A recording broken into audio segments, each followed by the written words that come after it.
स्वागत है आपका जनरल स्टडी एक्सप्रेस के इस यूट्यूब चैनल में। आज शुरू करने जा रहे हैं जिसका नाम है करंट अफेयर्स कैप्सूल। कोई भी एग्ज़ाम हो उसमें करंट अफेयर्स का योगदान बहुत ज़्यादा होता है। आजकल सारे एग्ज़ाम्स में, सारे कम्पिटिटिव एग्ज़ाम्स में मैक्सिमम में, इसलिए इस वीडियो से हम शुरुआत कर रहे हैं करंट अफेयर्स की और ये उसका पहला पार्ट है। तो आइए स्टार्ट करते हैं। सबसे पहले अगर हम बात करें तो अभी हाल ही में सार्क उपग्रह या फिर दक्षिण एशिया उपग्रह भारत के अंतरिक्ष संगठन इसरो द्वारा लॉन्च किया गया है। इसकी विशेषताओं की बात करें तो सार्क उपग्रह में सभी देश शामिल होंगे सिवाय पाकिस्तान को छोड़कर। सार्क में 8 देश शामिल होते हैं, तो पाकिस्तान इसमें शामिल नहीं होगा। इसके अलावा GSAT-09 का यूज़ किया गया है लॉन्च व्हीकल का। सतीश धवन स्पेस सेंटर श्रीहरिकोटा से इसे छोड़ा गया था। वज़न की बात करें हम तो 2230 kg है और 12 साल तक यह अपनी सेवाएं देगा। सेवाएं देने से मतलब है DTH में, आपदा प्रबंधन में, टेलीमेडिसिन में, टेली एजुकेशन में, इन सारी फील्ड में सार्क उपग्रह बहुत मददगार साबित होगा। इसके अलावा अगर हम बात करें तो 12 Q बैंड के ट्रांसपॉन्डर क्यू का यूज़ किया गया है।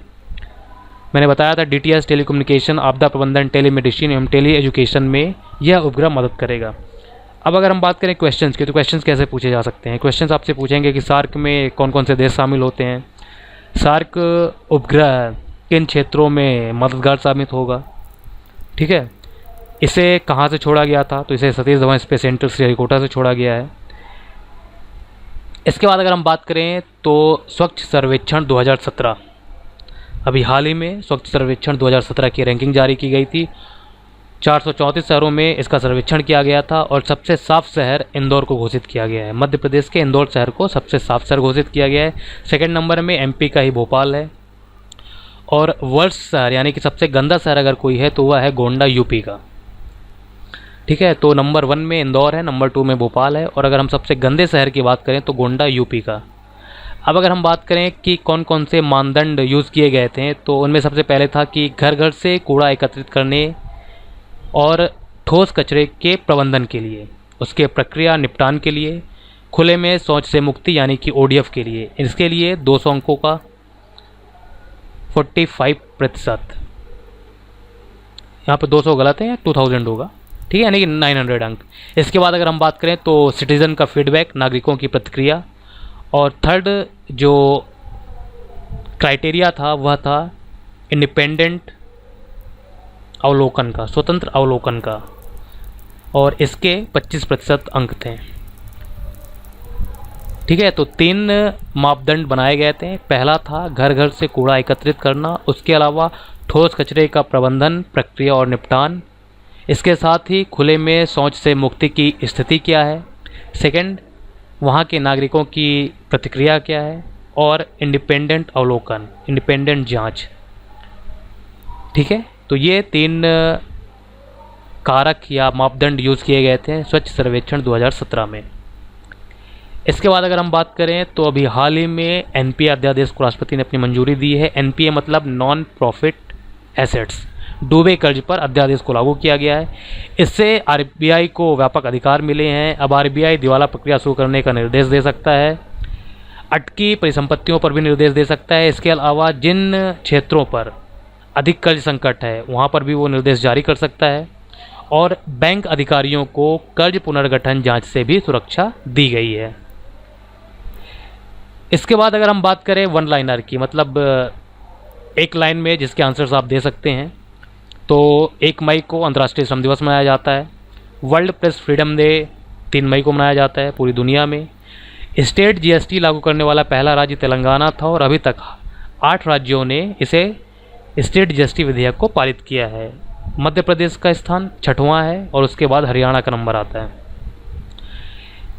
ज्योत्सना चिनप्पा पहली ऐसी भारतीय महिला हैं जिन्होंने एशियाई स्क्वैश को जीता है। उन्होंने अपने ही देश की दीपिका पल्लीवाल को हराया था, दीपिका पल्लिकल को।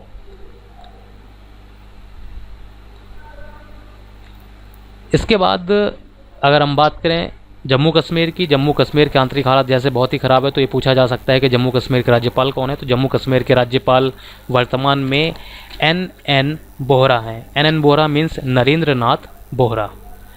ठीक है। 457 वीज़ा कार्यक्रम ऑस्ट्रेलिया चलाता है भारतीय नागरिकों के लिए, और उसने इसे हाल ही में बंद करने का ऐलान किया है। इसके बाद तरंग वेब पोर्टल की शुरुआत टेलीकॉम मिनिस्ट्री ने की है। इससे मोबाइल टावर से रेडिएशन की जांच कराई जा सकती है। तो तरंग वेब पोर्टल से ये पता लगाया जा सकता है कि मोबाइल टावर से रेडिएशन हो रही है या नहीं। इसके बाद अगर हम बात करें विद्या वीरता अभियान की, विद्या वीरता अभियान मानव संसाधन मंत्रालय का प्रयास है, और इसके जरिए उन्होंने कहा है कि परमवीर चक्र विजेताओं की तस्वीर स्कूल और कॉलेज के दीवारों में लगेगी, और इसका जो खर्चा होगा वही इंस्टीट्यूट उठाएगी। ठीक है, तो ये हमारा पहला भाग था। इसके अलावा दादा साहब फाल्के अवार्ड की घोषणा भी हाल ही में की गई है, जब राष्ट्रीय पुरस्कारों का वितरण किया गया है। तो दादा साहब फाल्के अवार्ड दिया गया है के विश्वनाथ को। ये दक्षिण भारत के प्रसिद्ध निर्माता हैं। ठीक है, तो इस साल का दादा साहब फाल्के अवार्ड दिया गया है के विश्वनाथ को। तो दोस्तों, ये हमारा करंट अफेयर्स का पहला पार्ट था। आप कमेंट करके हमें ये बता सकते हैं कि आपको ये वीडियो कैसा लगा। अगर आपने अभी तक हमारे चैनल को सब्सक्राइब नहीं किया है तो इसे सब्सक्राइब करें, जिससे आने वाले समय में आपको वीडियोज़ का नोटिफिकेशन मिलता रहे। तो मिलते हैं नेक्स्ट वीडियो में, तब तक के लिए जय हिंद।